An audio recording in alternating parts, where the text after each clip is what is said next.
Good evening. It is Monday night and the season is flying by, and the Indianapolis Colts prove one thing. Danny Dimes was always the league MVP. It was just always Brian Doible's fault. Welcome to the Week 2 roundup of the NFL season. For those of you who don't know, this is Southbound's roundup. And it's not all about the Colts. It's about the big highlights of the weekend. Obviously, there's still a couple of games tonight, I believe, right, Ed? You've got Texans and the Bucks, haven't you? And then the Raiders and the Chargers. Have you seen what time that starts, by the way, tonight? No. The Raiders and the Chargers game. 3 a.m. You've got to be hardcore. You might as well go to sleep and get up for it. Like, that's crazy.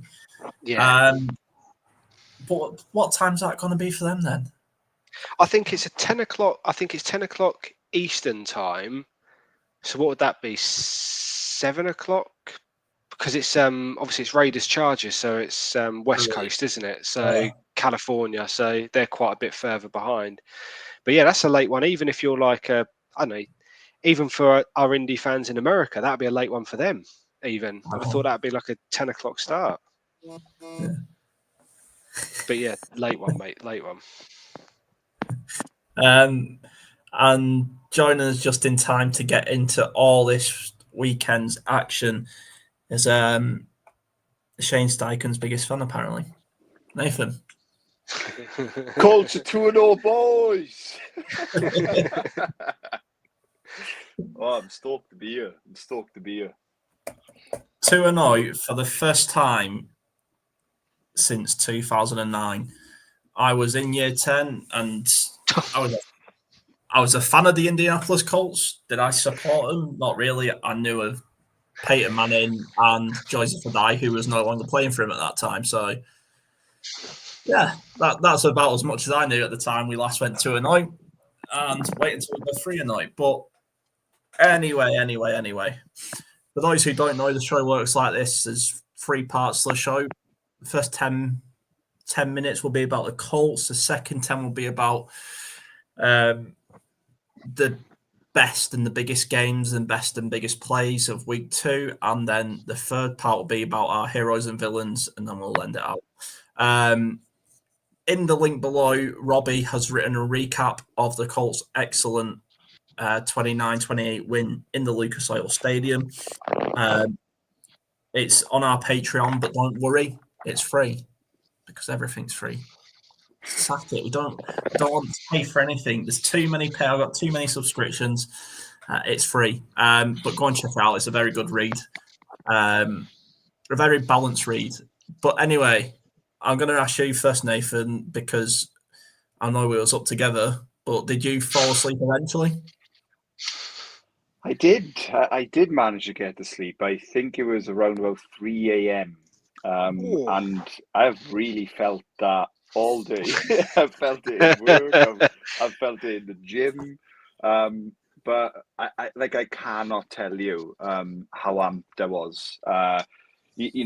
What a game in general. But then for it to end that way was just like, I mean, it was gut wrenching when Schrader's kick went wide, and then all of a sudden it kind of fell silent, or it felt like the longest second in the world, and the commentators were like, "Is that a flag?" And I'm thinking, "Oh, here we go." And then the minerals to come on and nail that kick. I think the 45-yard kick was harder than the 61 from like a kind of adrenaline point of view, and just like something just feels a bit different this year, boys. I'm going to kind of lead you with a question as well, but what did you think of like the sideline celebrations? Obviously, wins are euphoric, right?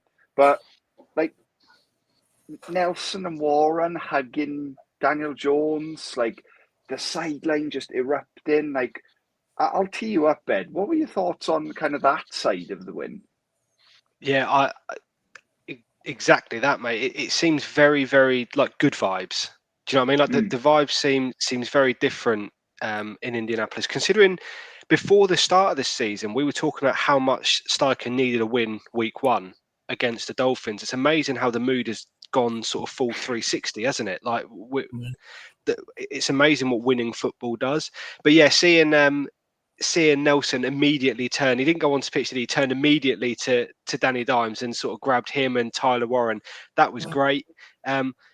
As well, another one that I kind of just wanted to bring up as well. It was nice seeing Carly's reaction on the sideline as well. Did you see her when the whistle went? She looked like she just looked like a fan, didn't she? Just like absolutely thrilled. And I think it's the most emotion I've seen from Shane Steichen ever. Like he went mental, like for a lot of reasons during the game. But when he sort of ran on the pitch, it was just like an explosion of probably a little bit of maybe got away with one, but equally, it was a good gritty team performance, and it was great seeing the performance. Go on. And I've been so excited to talk about this, but like again, this time last week, Ed, I know you couldn't make it. Sadly, you weren't on the show, but Harrison and I alluded to the fact that we have not gave Shane an easy time these last 2 months, right? No? Fuck me, and I'm going to swear and everything. Shane was in his bag for most of this game, targeting Patrick Surtain II, one of the best corners in the game, going after him with multiple players. And that play in the fourth quarter where Tyler Warren absolutely murdered him on an out drought, I was like, yeah, Shane's in his fucking bag here. And then, again, Harrison, I'm going to tee you up here. So I'm turning into the horse for a second. I'll give the mic back to you. But I'm just so excited, as you can tell, boys. Was that the worst play calling you have ever seen prior to the game ending? I'll tee you up for that, because we were emotional in the Southbound group chat. I think I said to Ed just before we come on, if I look at it objectively, if Spencer's first kick is on target, that's good from about 70. It looked like it had legs. Yeah, I agree. That honestly, like being an ex-goalkeeper for soccer, being an ex-goalkeeper for soccer, when you hit a ball that sweet and you clear 3/4 of the pitch, you just know it leaves your foot differently. So, do I think it was the worst play calling in the world? No, because I've seen the 4th and 2. But do I want Shane Steichen? I appreciate the trust in our kicker, but make his life a little bit easier. You're clever enough to do that. You're good enough to do that. You can't make it a 9-man box. You've got to throw some wide outs in. At least try a screen. If you can try a screen, if you don't like it, just throw it into the ground. So I like the play calling, but maybe do that play calling from the 35, not the 50. Yeah, it just it felt frustrating seeing a 9-man box. Yeah. And just such a clear, zone run schemed up. Like everything was screaming that it was a run. And I think it just it puts Taylor in such a shit position, having to navigate the box like that. And boys, imagine the ball came out. Yeah. And the thing is as well, Taylor's not Derek Henry. Yeah, for sure. He's obviously a big guy, but he's not a power back. I would have much rather seen, if you're going to do that, fullback dive Tyler Warren. But like I say, I think I've got to give a lot of respect to Sean Payton, because he coached a hell of a game. Jesus, we thought Shane Steichen was good at play calling when he wants to be. I thought both defensive coordinators struggled with the offenses. But I'll let you two round out on the Colts. So, Ed, you can go next. And just genuinely your thoughts on where the battles were won and where they were lost. Yeah, I think just quickly on the Shane Steichen on that, there's Joel Eriksson, who's obviously a beat reporter for the Colts, has put a post out in the last hour or so saying that Steichen has said he should have been more aggressive after that completion to Pierce, and that with hindsight he probably should have thrown it on second or third down. So I think he's obviously looked at that and realised that, while Schrader has been immaculate since he's come into the side, you want to set people up to, he's never taken a field goal from that sort of range. He's a rookie. It was you were kind of pinning your eggs on a bit of a long shot. But yeah, overall game, just let's focus on the positives. Danny Dimes was absolutely, he's turning into a player that beyond our sort of wildest expectations, to be honest with you. He's been superb since he's come into the team. Jonathan Taylor, we all know that he had a bit of a point to prove against Denver, maybe after last season. And I think it's fair to say that he did. I thought he proved himself again that he is one of the top backs in the league. He never gets, I feel, the real recognition that he deserves outside of maybe Indianapolis, but consistently he puts in the numbers year after year after year, leads the league in rushing already this year. I thought the O-line was good, although I did see the PFF grades were quite low, but I thought the O-line did a good job against a Denver defense that, don't forget, sacked Cam Ward 6 times last weekend. We gave up 1 sack, which, a sack's a sack at the end of the day. But that Denver defense, they were, like Dave said when he came on our show last week, it was relentless. It was quite phenomenal how relentless their defense is. And I'll let Nathan go over this in more detail, but the way that we targeted the defensive player of the year and gave him probably one of the worst games that he's had in a long time, I thought was brilliant from Steichen. And if you look at how Daniel Jones spread the ball about, none of our receivers went for over 100 yards.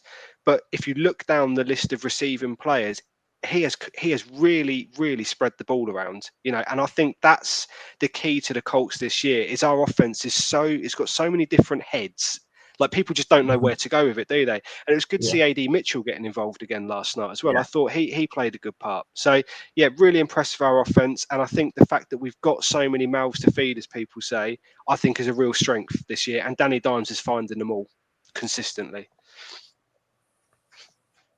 Yeah, I think it's for Shane to sit here and say, I need to be aggressive. Yeah, that's fine. But I am going to say, I just think he can get a bit flustered sometimes when he is being out-coached.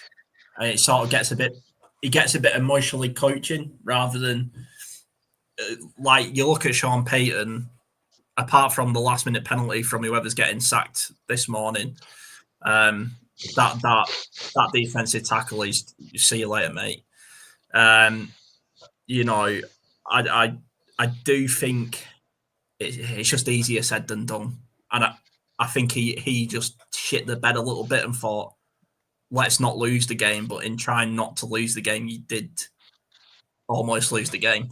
And quickly, Danny Dimes, like that, was it 4th and 3, 4th and 4, where he just threw a short to Pierce right at the end of the game? Yeah.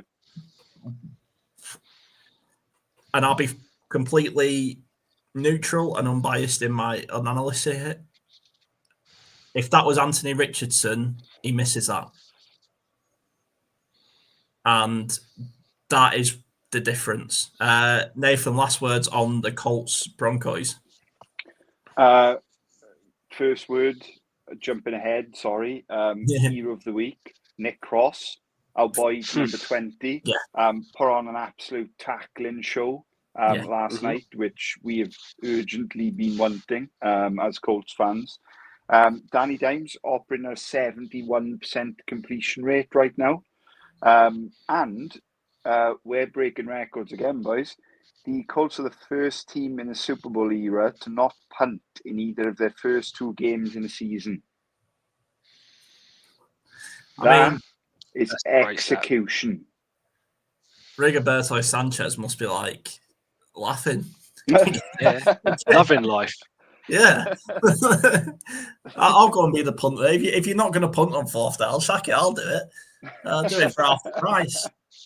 But yeah, just a incredible game. I think Ed alluded to it earlier, but any kind of fans who are listening, who are long-term fans of the NFL or the Colts, or kind of even new to the game, there's the term lockdown corner exists for a reason. And Patrick Surtain is a lockdown corner.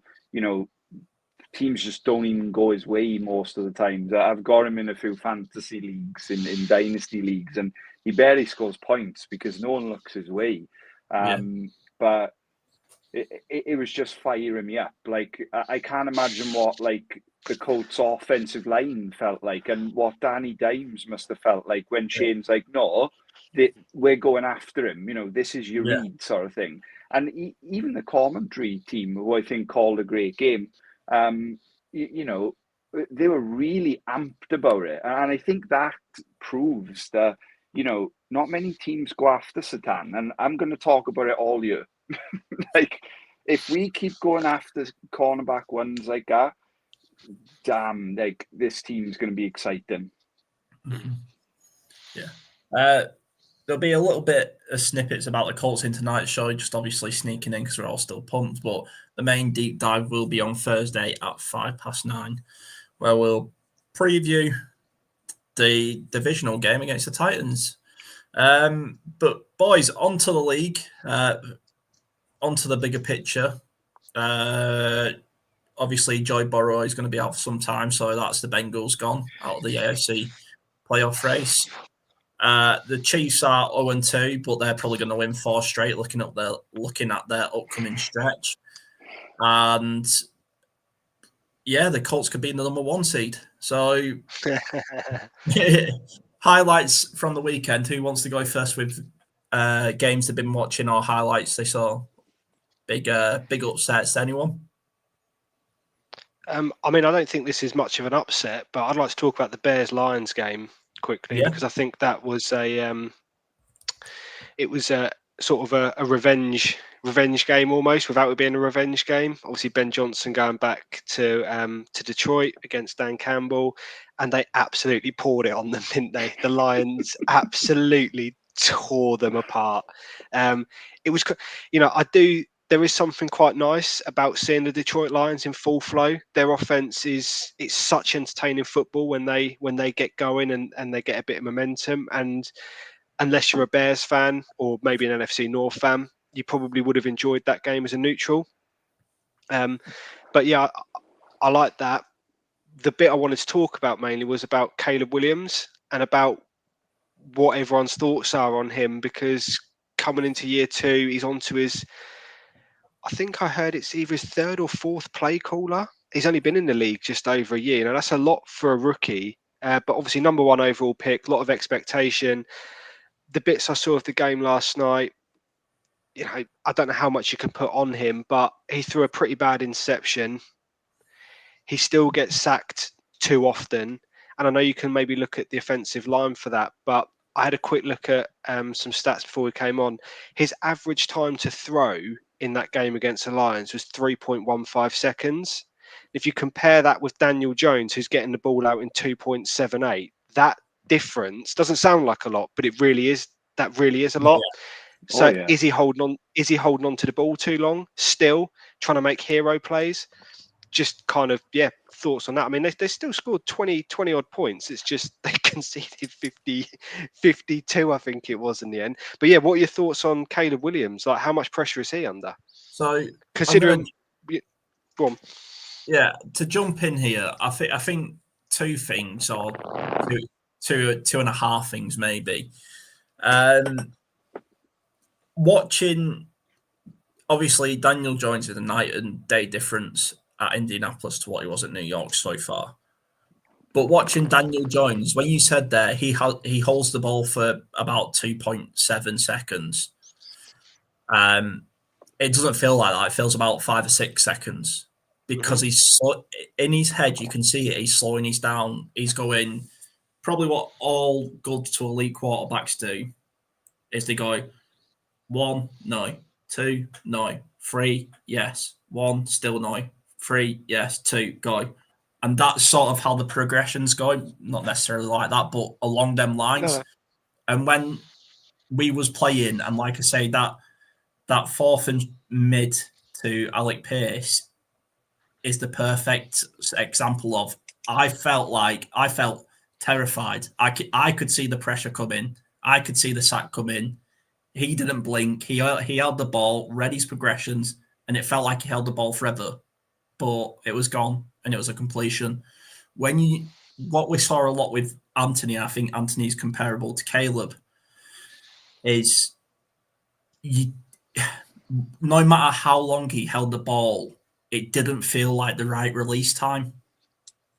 It didn't feel like say 3.7 seconds. That's great if you have the Colts O-line protecting you in pass protection. But 3.7 seconds when you've not got that can feel like 1 second. And the second thing is, I'll try and make this quick because I realise I'm waffling on. I think generational athletes and talents like your Lucks, your Staffords, your Rodgers, your Roethlisbergers have broken the NFL thinking when it comes to drafting a high overall quarterback, because they're just freak athletes, and they're like Michael Phelps at swimming, to help our American viewers.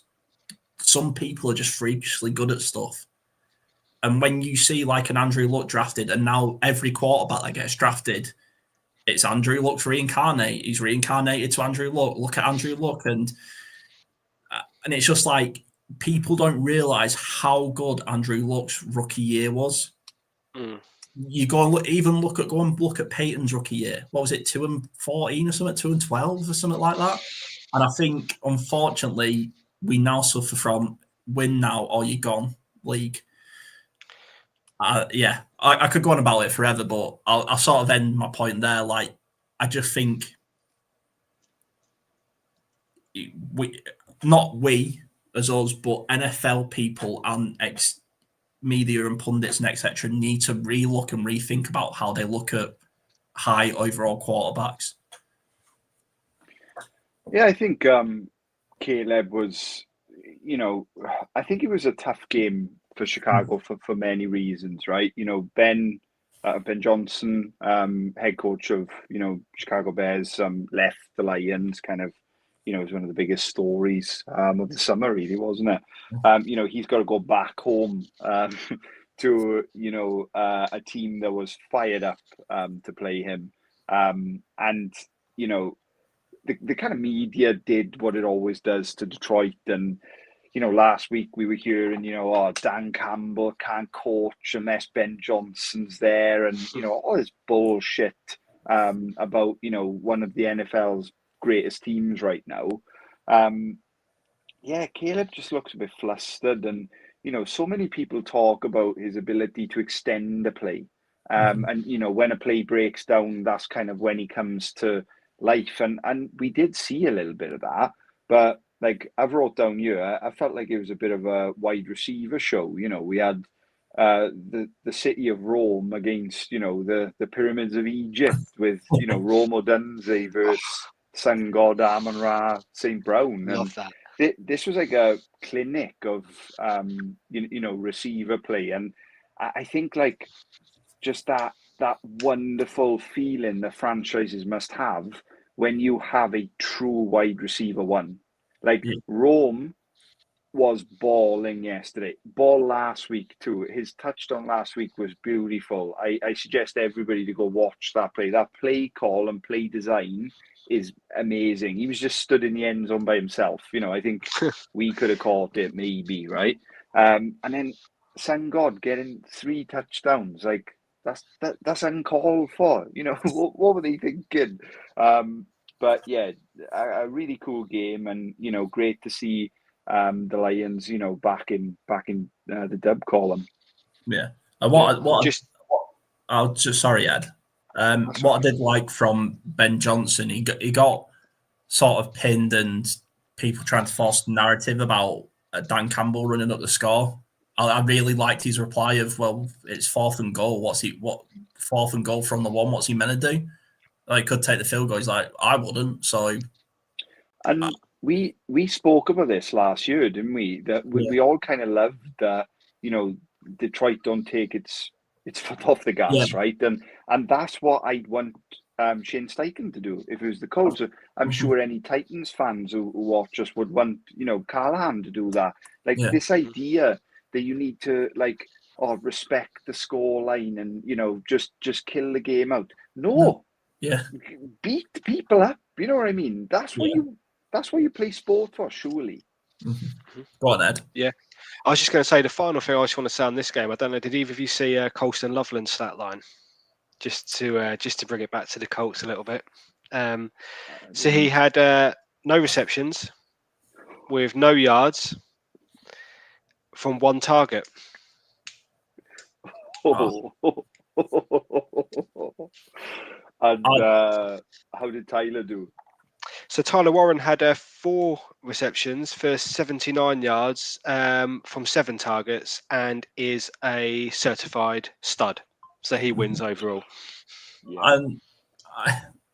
I feel bad for Loveland because it comes with a problem that a lot of players in all sports come with. Unfortunately, when you are he was the first tight end pick, but when you are the high pick, it comes with a price tag.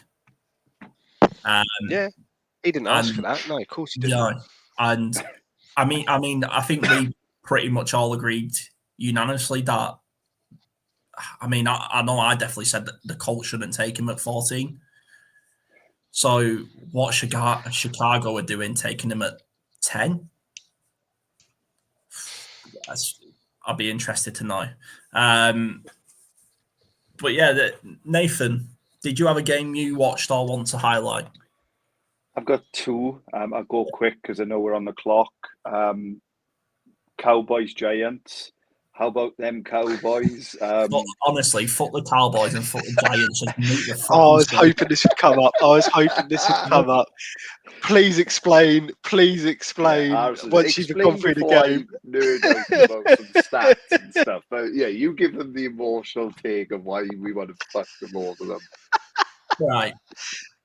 So it's not their fault. Okay, it's not the fault of the Cowboys and it's not the fault of the Giants. But over here, you have to pay a monthly mortgage of close to fucking £5,000 a month if you want to watch every single game. I'd pay for the Zone. I've got Sky Go and the usual stuff. And I wanted to watch the Indianapolis Colts, which was a blackout game, so I couldn't watch it on the Zone or Red Zone.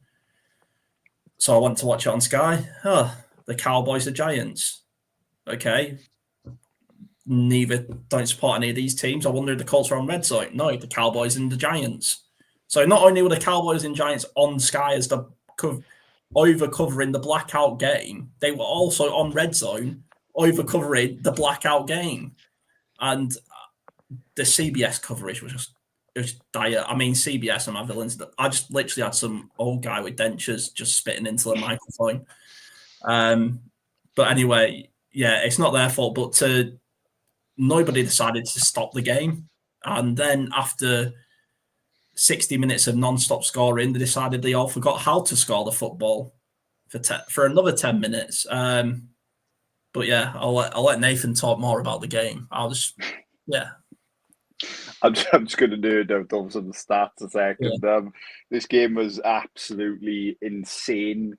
I don't think anyone in the world predicted that this game would have 984 total yards. Wow. Just this game is just a stat line. Dak Prescott threw 52 times for 361 yards. Russell Wilson had arguably his best game, ever pre-winning the Super Bowl. The dude threw for 450 yards, 3 tuddies and a pick. Malik Neighbors was just dialing on people. I mean, to set the scene, right? there's a really long throw at one point. A deep ball, air raid offense. The cornerback has his hand over Neighbour's helmet, blocking his eye visor, and Neighbour still catches it, like in the bucket. Insane. Brian Daboll, or as you'd call him, Harrison, Brian Doyball. was just, it was air raid offense. It was reminiscent of, the older Beckham Jr. days. And completely unrelated, I have a friend who is in Dallas right now, and that was his first experience of American football live. He was there watching that game. How insane is that? Incredible stadium as well. Yeah, absolutely. Second game I want to nerd out about a bit because we all laughed at them, and I laugh at them in real life because I have a friend who supports Atlanta in real life and he gets a lot of tap.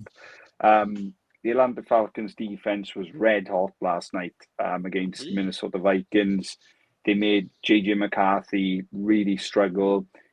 He looked lost at times during the game. And I did not know this. I'm going to shout out another podcast I was listening to earlier on, as I usually do. But the Falcons' first 4 draft picks this year were all on defense and all contributed last night via sack or interception. That's what's good for your scouting department. Yeah, I mean, GM's like, we all laughed at that trade, but are we the stupid ones? Just pretty cool. Like, the Falcons just haven't had a defense for years, and all of a sudden last night they looked like, I don't want to say legit because the Colts are going 17-0 and we're going to beat them in Berlin, but they do look good. So a couple of games I want to touch on then. I think it's important to touch on. Where's it gone? Which game was I thinking of? There we go. Yes, that was it. The Dolphins Patriots.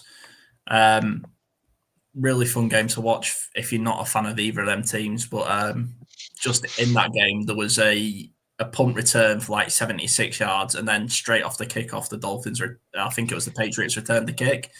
Yeah, brilliant. And then the other game, and then our segue us into our last part of the show. But the other game was the Eagles and the Chiefs. I love watching the Eagles beat the Chiefs. It's just so good, isn't it? It's just so good. And I love the fact that it's. I've got a lot of time for Nick Sirianni, I must say, but I love the fact that he's a gobshite, and I love the fact that I can just tell it winds everyone up on.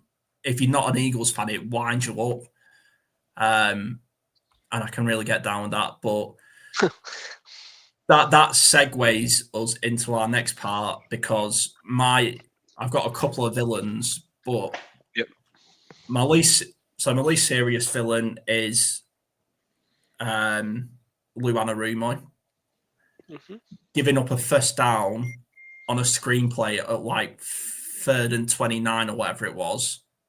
I wanted to sack you on the spot. I wanted to sack Come you on, dude. Like, I just a free man rush.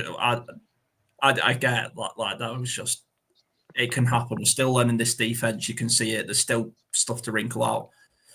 But my ultimate villain of the week is whoever the Chiefs defensive tackle was, who was trying to flex on Jalen Hurts that he had less than 100 yards, even though they was losing the game. I'd be embarrassed. I'd walk off. I'd be like, I'm not playing next to you. What are you on about? We're about to lose the game and you're flexing about how many yards someone's got. Like, just absolute childish behaviour of like, what are you celebrating for? You lost. Mental. Like I say, that sort of mentality. When a team like the Chiefs starts to falter, because of the egos there, it can start to falter very quickly. Like I say, I expect them to go 4-0 in the next stretch of games. But yeah, so my villain of the week, Lou Anarumo, not a massive villain, but we brought you not to be Gus Bradley's defense. So please don't be Gus Bradley's defense. And then whoever's, like I say, whoever the Chiefs' defensive tackle was.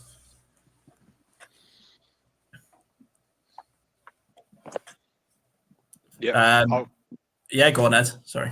Yeah, I've got three. One's very tongue in cheek. One's a Colts related, and one's just a sort of a bit of a outlier. So the first one, the tongue in cheek, is I don't know if you saw Travis Kelce's outfit when he turned up for the game yesterday.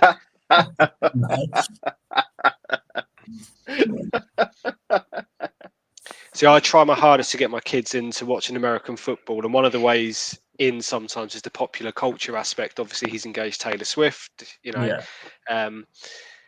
And yeah, I showed them the video. They both know who Travis Kelce is, and it was met with mixed reactions, shall we say? Along with the "Dad, please promise us that you'll never wear anything like that," which I can assure everybody I won't ever wear anything like that. So that's my first, very tongue-in-cheek.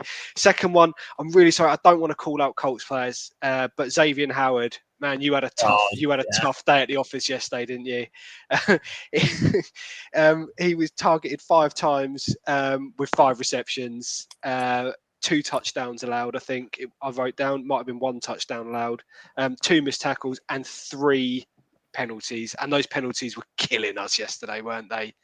They were an absolute killer. I think, without kind of going over it too much, he looked very much like the buzz of Colts Twitter was yesterday. Looks like a player who's maybe had a year out. Yeah. So hopefully he can put that one behind him and move on. But it wasn't a good day at the office for him. My final villain, my big villain, you've already alluded to it, Harrison. My villain for this weekend has to be Sky TV. If you're going to make the Colts the blackout game, yes, you can't control a game going to overtime. I fully respect that. But you cannot stick our game on behind the red button, therefore blocking out half your viewership from being able to see it. So I think it was probably the first quarter before it finally landed on the main channel. So, if you're going to black it out, like you say, we pay a fortune for our TV subscriptions in this country. Mm-hmm. To then pay all that money to not be able to see your team for the first quarter. Like I say, I was watching it behind the red button, but I appreciate that wasn't available to everybody because there's different ways to get Sky. And I don't think the red button's available on all of those packages.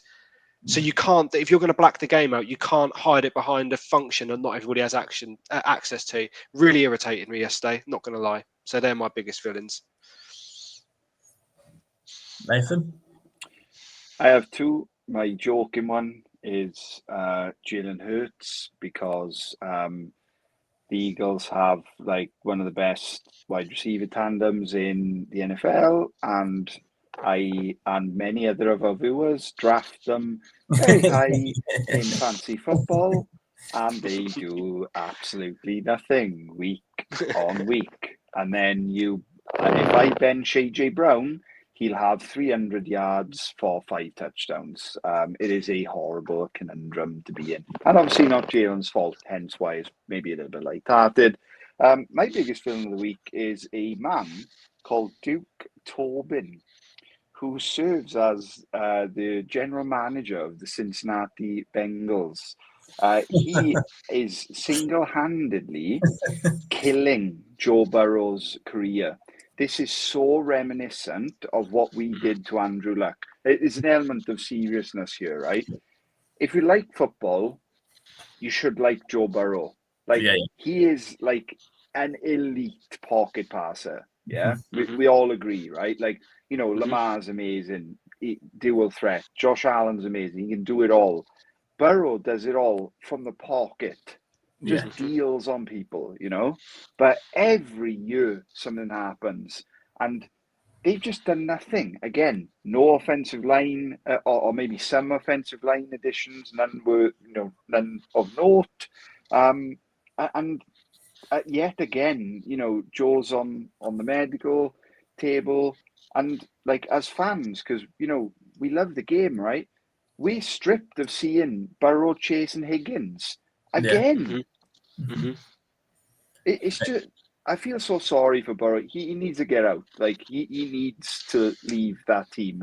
Obviously I don't think he will, because he's going to earn billions and billions of dollars there.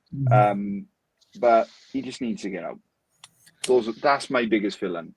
For the love of the game, Yeah, he's my biggest villain.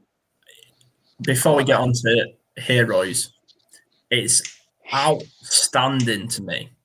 Like literally, I'm gobsmacked at how many franchises have watched the Indianapolis Colts with Andrew Luck and what happened to him, and what happened to the franchise after Andrew Luck, and not try and learn from that. I still remember the meme that went around when the Bengals didn't draft Penei Sewell, and it was like Joy Burrow could throw to anyone, but like if you got Jamar Chase, he's just going to get sacked every play. Was essentially the premise of the meme.